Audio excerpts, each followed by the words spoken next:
Russia's space director says his country will no longer cooperate on the International Space Station. Yeah, it's a bit worrying hearing that, isn't it, from somebody in space. Dmitry Rogozin says normal ties with NASA and other agencies will only be possible once what he is calling illegal sanctions against Moscow are lifted. Isn't that sad to hear when there's been so much cooperation in the space business? That it's like we've gone backwards on that as well. Yeah, they're lost, though. Let's talk to Per Wimmer, a founding astronaut with Virgin Galactic. Oh, it's always good to see you. Brilliant. It's been a year or two since our paths have crossed.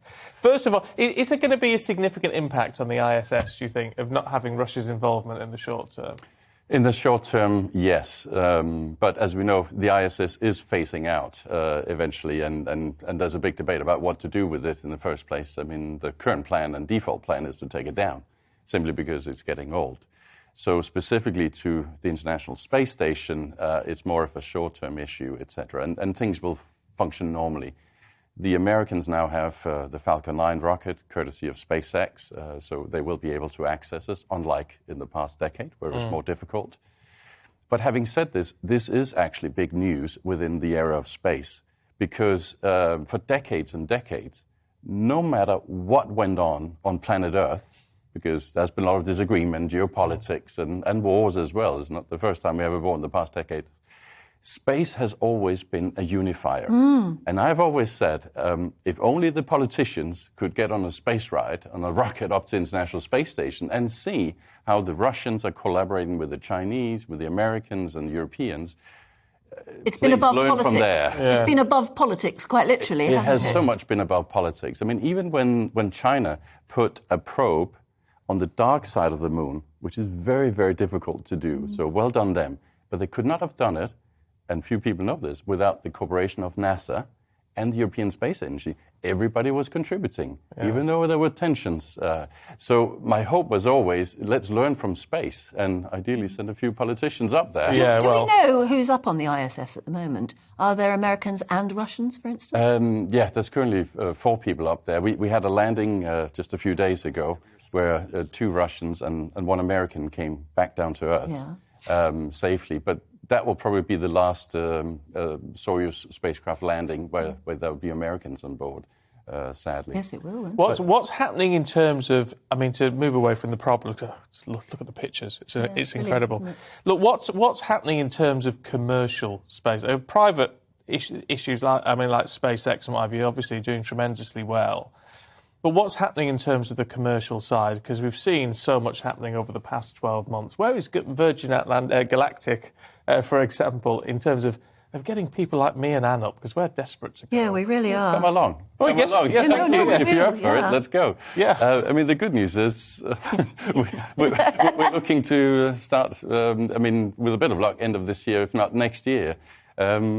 I'll become an astronaut and would like you to come along. I mean, it is honestly we'd do anything. That's one of the things I want to do. I mean, at what point do the prices start coming down so it becomes viable for most of us? Because obviously it's very expensive at the moment, understandably so. Yeah, true, because it's everything new and pioneering always costs money. And I guess the good news is, like in any other industry, once you get private capital in and you get more people to do it, it becomes more mass market.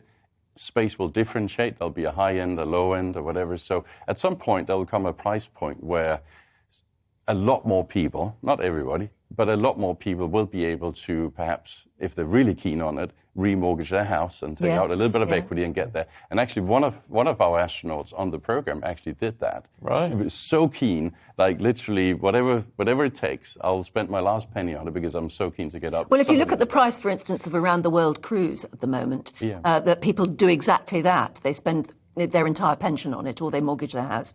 If it comes down to that sort of equivalent, a lot of people might fancy going up in space instead of around the world. It depends how keen you are, I suppose. It's a matter of priorities. As far as Virgin Galactic is concerned, then, how long would you spend in what we'd call space? And how low or high in space is it? Yeah. And do you get weightless? For sure, we get weightless. Yeah. Absolutely, we get weightless. We'll have the whole day. Whole thing is an experience where you take off in the morning from the spaceport in New Mexico, fly up on a mothership with a rocket ship strapped underneath, up to about 16 kilometers. You drop it down, mothership goes aside, and then you then accelerate up to about 3 times to 5 times the speed of sound. So pretty quick. Therefore, you get there pretty quickly. So within 60 seconds or so, you will be in space, and then we'll be floating around because you are sufficiently away from the Earth. Get that microgravity, and you are in zero gravity. And at that stage, the sky above you, as it were, or the space above you, turns from daylight, as it were, to black, does it? Yes, absolutely. You actually get that feeling. But you still have the sun. And I've actually been up, I've flown MiG fighter jets, actually, where I've been up to 80,000 feet, where you literally see the curvature of the Earth. And I've actually experienced that precise thing where you have the sun coming in, so it's daylight. You have the dark skies in the background, so it's night. And it's really strange mentally to think about it. It can't be day and night. It's either one or the other. That's always how we've lived. What always piques my fancy, if you like, apart from the microgravity, which would be amazing, but is the ability to look into space with clarity, which we don't get on Earth, obviously, but to see stars and things, distant stars, but with that clarity, with the naked eye. Yes, exactly. And it is a transformational experience. I mean, I've spoken to so many astronauts, including the Apollo astronauts and stuff, and I can just see what it has done to them. Is Virgin and other companies doing this? I mean, obviously Jeff Bezos at Amazon and all the rest of it. Everyone's working on it. It's a bit of a space race. That's good, though, isn't it? I think it's good. Yeah, it's good. It's a stimulated competition. It brings down the price, so we can all go. But when are we going to get to the point where actually you're sort of breaking orbit a little bit and getting further for a period of days or whatever it might be? I mean, that's a whole different venture, of course. But is that sort of thing on the horizon? Yes, that's happening next Wednesday. What? Yeah. So what's happened? Yeah. How did you... Yeah, next Wednesday. Oh, right. Wasn't what I was expecting. So, I mean, on Thursday, 2 of my friends went up into space with Jeff Bezos and his rocket. On Wednesday, next Wednesday, April 6th, you will see the first private space mission to the International Space Station, private only. Will be with the commander, Michael Lopez Alegria, who's a good friend of mine and a fabulous NASA astronaut, who, by the way, has got 10 spacewalks under his belt, 3 missions, and he's got the second longest stay in space of any American. He's been up for 57 days, so fabulous. They are launching next Wednesday, and they're not just going to space, they're actually going all the way to the International Space Station, which is very high, 400 kilometers up. So yes, it's happening. Oh, wow. It's all happening. That is not the answer I was expecting. That took me back. Absolutely amazing. Yeah, so it's pretty exciting stuff, to be honest. It's that moving is a privately fast, actually, funded. isn't it? Yeah. So things are changing rapidly within space. And let me just give you one number, one figure, and that is that if you look at the money that has flown into private space last year, in 2021, it's about $15 billion, which is roughly the equivalent of NASA's total budget. And that number was even up 50% on the year prior.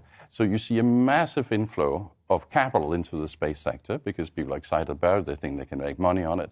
And that is the good news because that means then the private sector can take over more, create innovation, bring down costs, do all the things that the private sector does best. As always, we're out of time because we always chat extra when it comes to space stuff. Can I just ask you, I mean, I've heard this from when I've been at NASA in the past, and I just wonder what the private view is, because you always get people like Prince William, indeed, saying, well, we shouldn't be focusing on space, you should be focusing on the planet. Why does it matter? What benefits are there to humankind in doing what you're doing?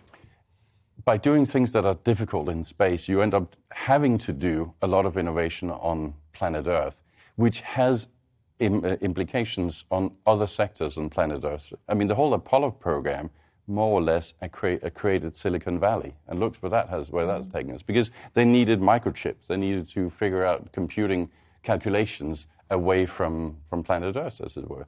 You have a lot of medical benefits because you can do tests in zero gravities or microgravities, which benefits hugely research and development in the pharmaceutical sectors.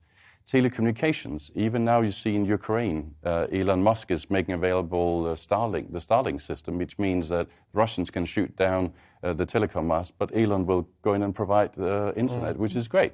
So there's a lot of benefits that comes from it as a side effect, as the private sector wants to go further up and beyond. And it's also because it's the human condition, isn't it? As Kennedy said, we do these things not because they are easy, but because they are hard.